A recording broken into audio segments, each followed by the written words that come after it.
Do you think she's going to beat Nunes? Is she going to fight Cyborg after that? Can Ronda beat her? What's your reaction to the announcement that she is going to come back and fight at the end of the year? How do you think she's going to do? How do you think that fight's going to be? We've seen other people suffer brutal defeats and come back. Do you think she has that in her? Does she have that kind of heart?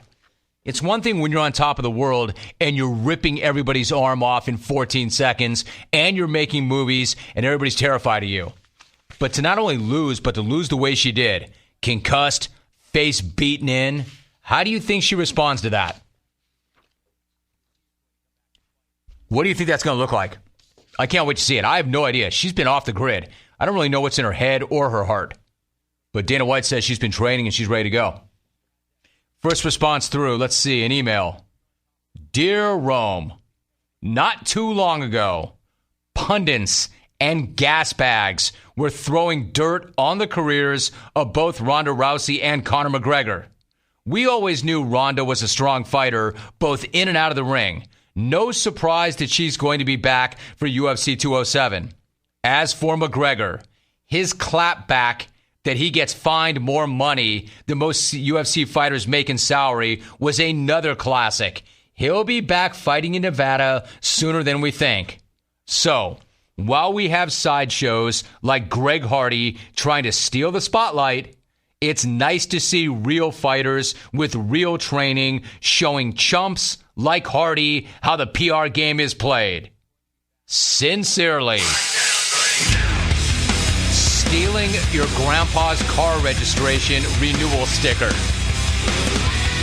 Extra long khaki shorts. Bringing a stack of ones to Hooters. Selling library books on Craigslist. An ocular discharge. Ward Dana White sneaking language into the Raiders stadium bill that would permit use of equalizers in Nevada-sanctioned UFC bouts. Joaquin is in. There's always one part of the Sincerely that's my favorite part. Today my favorite part is ocular discharge. Is that like pink eye? Ocular discharge.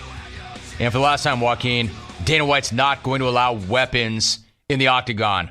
I actually even asked him once on the program if he would, and he said no. Why would I do that? Like, he's not onto you, Joaquin. He doesn't know what your deal is. He doesn't know what your brand is. He doesn't know that you're constantly clamoring for weapons in the octagon. I literally actually asked Dana White once, hey, Dana, I've got this guy named Joaquin who emails all the time. He really is pushing hard for weapons in the cage. Is that something you would ever consider, Dana? People urging me to ask you about whether or not there can be weapons in MMA. Weapons in MMA. You know, like maybe a bat, a what club, kind of a lunatics gun, are listening to this show? Can you put this to rest once and for all? Do you ever foresee a day whereby you will let your fighters get into the octagon with weapons? Never, never. Feet and hands, elbows and knees. That's it. No weapons. Joaquin, you can stop saying that now. It's not going to happen. Dana White just said it. It will never happen. Feet, hands, elbows, knees. Hammer fists. I can add to that. Those are the weapons. Much lighter gloves, smaller gloves. Almost everything they walk into is a weapon. Walk in with is a weapon. However, keep signing your emails. Sincerely, stacks of ones that are brought to Hooters, library books for sale on Craigslist, and ocular discharge. There you go.